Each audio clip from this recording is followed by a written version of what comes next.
Hi, welcome to Atheist Edge. I'm Sam. I'm Jim. And today we're going to be talking about how you can know right now that Christianity makes false claims. It's something I've thought about. Something you thought about? Yeah, quite a bit. I've written a couple books on it. I'm sure. I've flipped through a couple of them.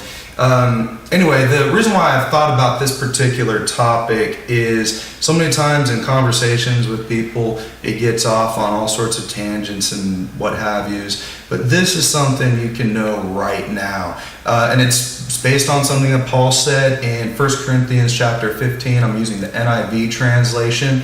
If you'd like, you can pull up your NIV, punch this into Google, 1 Corinthians chapter 15. In verse 13 and 14, it says, "If there is no resurrection of the dead, then not even Christ has been raised. And if Christ has not been raised, our preaching is useless, and so is your faith." To me, this is atheism hiding in plain sight. I don't know how much more plain Paul could be about admitting that this is suspect. I just thought it was fitting that today being Easter Sunday, that this is the topic we chose to do. Right. It kind of fit perfectly, yeah. Yes, and think about it. If there is no resurrection of the dead, you don't have to show up on Easter Sunday at church anymore. That's just another positive benefit. But the question, though, really is, does reality match this expectation? Paul claims that there is a resurrection of the dead.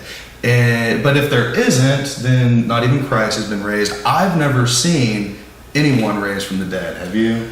Well, my first thought is, what exactly, we have to come to an agreement on definitions of terms. Mm-hmm. First one is, what is death? And death is not as black and white as we would like to think.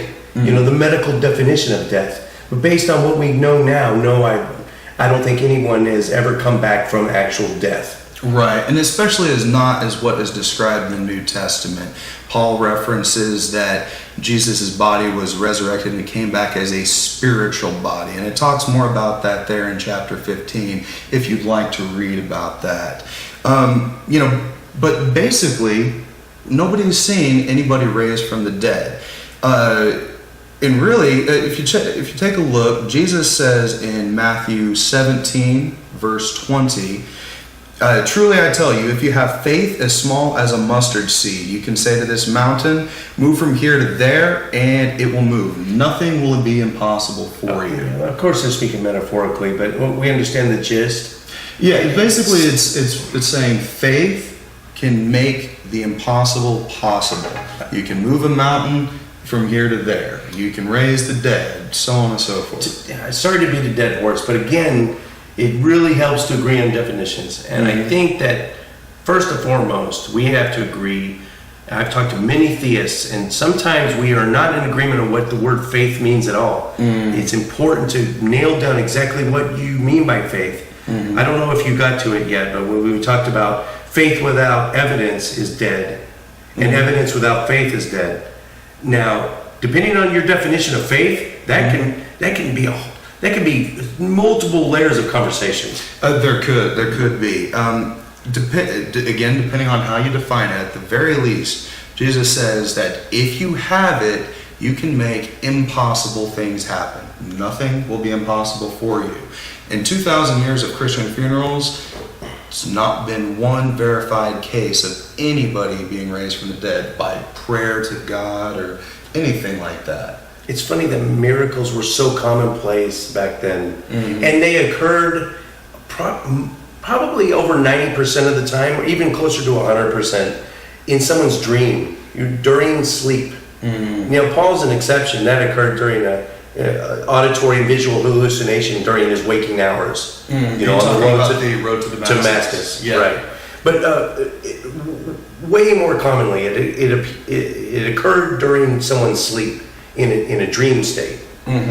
So I don't know how much validity there is there. Right. Yeah. In 2,000 years, nobody's been able to prove this. Nobody's been able to prove a resurrection of the dead.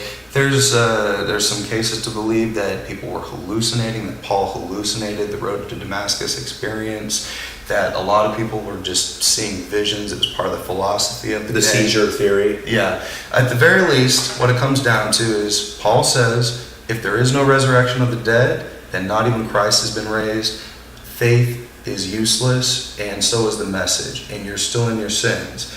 In 2,000 years, not a single person has been raised from the dead through prayer or seeking God. And really what this comes down to is faith is not the evidence of things unseen.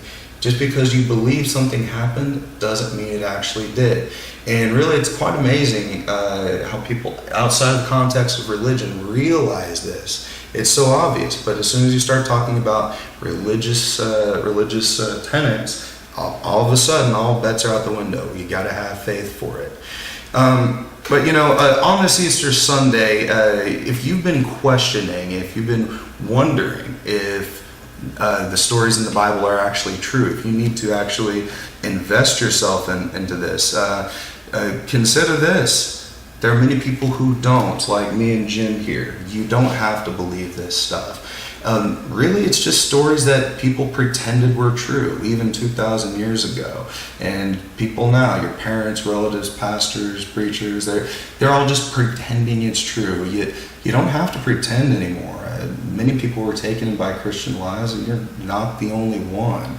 And if you're tired of pretending to believe things without proof, if you're tired of those nagging thoughts that you just brush away, tired of feeling that something is just off, remember this, again, you're not the only one. You don't have to pretend anymore. You don't have to believe lies anymore.